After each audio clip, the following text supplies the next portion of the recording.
This audio presentation of Neville Goddard's Meditation is brought to you by audioenlightenment.com. Copyright 2012, all rights reserved. Meditation, Radio Talk, Los Angeles, 1951. Many people tell me they cannot meditate. This seems to me a bit like saying they cannot play the piano after one attempt. Meditation, as in every art or expression, requires constant practice for perfect results. A truly great pianist, for instance, would feel he could not play his best if he missed one day of practice. If he missed a week or a month of practice, he would know that even his most uninitiated audience would recognize his defects. So it is with meditation. If we practice daily with joy in his daily habit, we perfect it as an art. I find those who complain of the difficulty in meditation do not make it a daily practice, but rather wait until something pressing appears in their world and then, through an act of will, try to fix their attention on the desired state.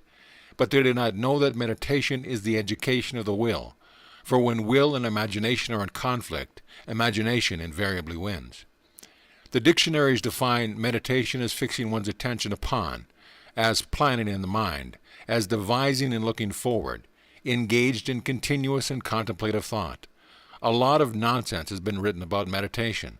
Most books on the subject get the reader nowhere, for they do not explain the process of meditation.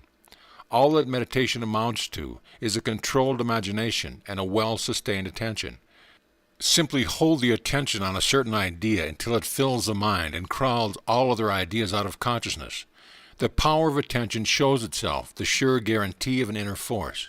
We must concentrate on the idea to be realized, without permitting any distraction. This is the great secret of action. Should the attention wander, bring it back to the idea you wish to be realized, and do so again and again, until the attention becomes immobilized and undergoes an effortless fixation upon the idea presented to it. The idea must hold the attention, must fascinate it, so to speak. All meditation ends at last with the thinker, and he finds he is what he himself has conceived. The undisciplined man's attention is a servant of his vision rather than its master. It is captured by the pressing rather than the important.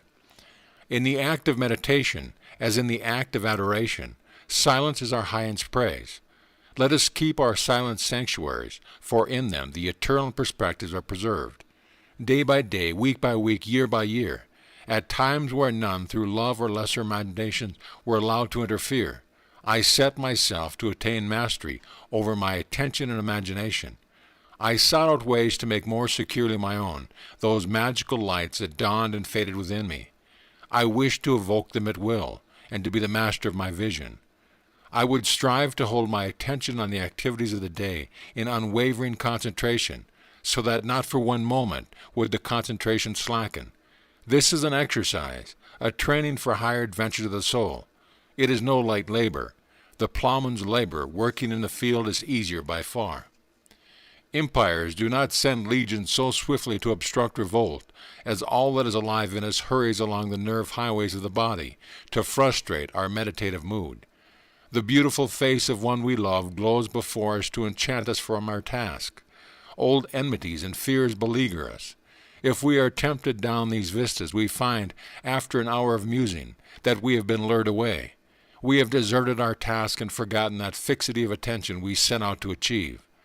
What man is there who has complete control of his imagination and attention? A controlled imagination and steadied attention, firmly and repeatedly focused on the idea to be realized, is the beginning of all magical operations.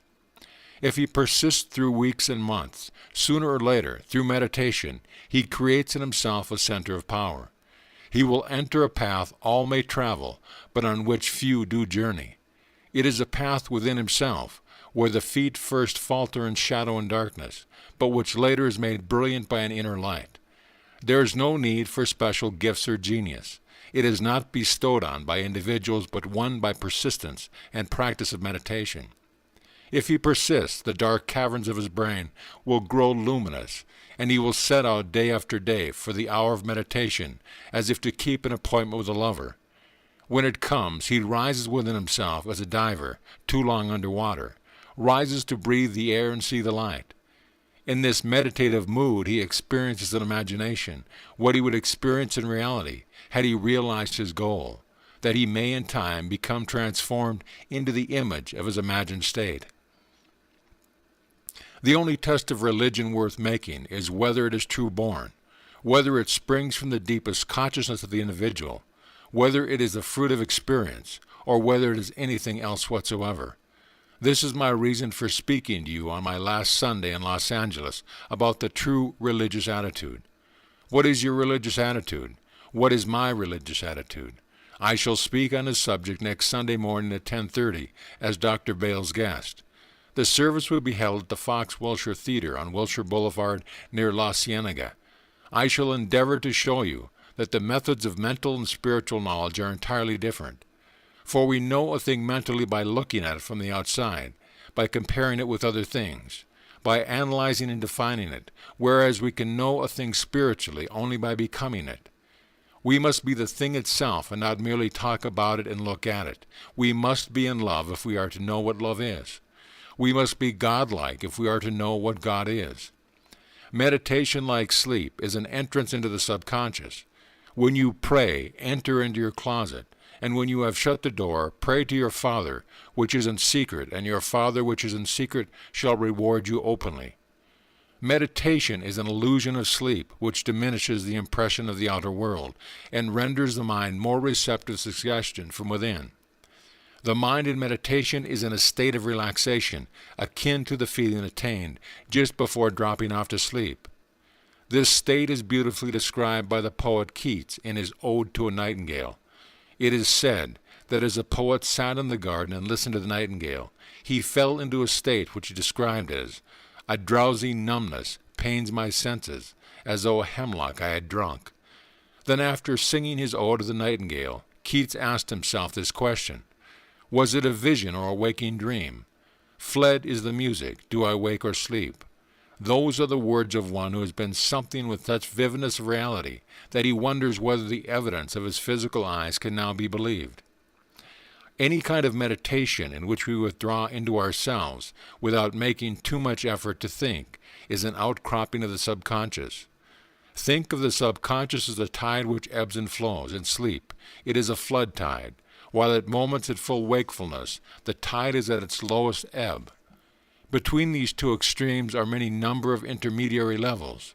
When we are drowsy, dreamy, lulled into gentle reverie, the tide is high. The more wakeful and alert we become, the lower the tide sinks. The highest tide compatible with the conscious direction of our thoughts occurs just before we fall asleep and just before we wake. An easy way to create this passive state is to relax in a comfortable chair or on a bed. Close your eyes and imagine that you are sleepy, so very sleepy. Act precisely as though you were going to take a siesta. In so doing, you allow the subconscious tide to rise to sufficient height to make your particular assumption effective. When you first attempt this, you may find that all sorts of counter-thoughts try to distract you.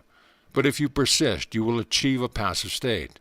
When this passive state is reached, think only on things of good report. Imagine that you are now expressing your highest ideal, not how you will express it, but simply feel, here and now, that you are the noble one you desire to be. You are it now. Call your high ideal into being by imagining and feeling you are it now. I think all happiness depends on the energy to assume the feeling of the wish fulfilled, to assume the mask of some other more perfect life. If we cannot imagine ourselves different from what we are, and try to assume that second more desirable self, we cannot impose a discipline upon ourselves, though we may accept discipline from others. Meditation is an activity of the soul. It is an active virtue, and an active virtue, as distinguished from a passive acceptance of a code, is theatrical. It is dramatic. It is the wearing of a mask. As your goal is accepted, you become totally indifferent to possible failure, for acceptance of end wills the means to the end. When you emerge from the moment of meditation, it is as though you were shown the happy end of a play in which you are the principal actor.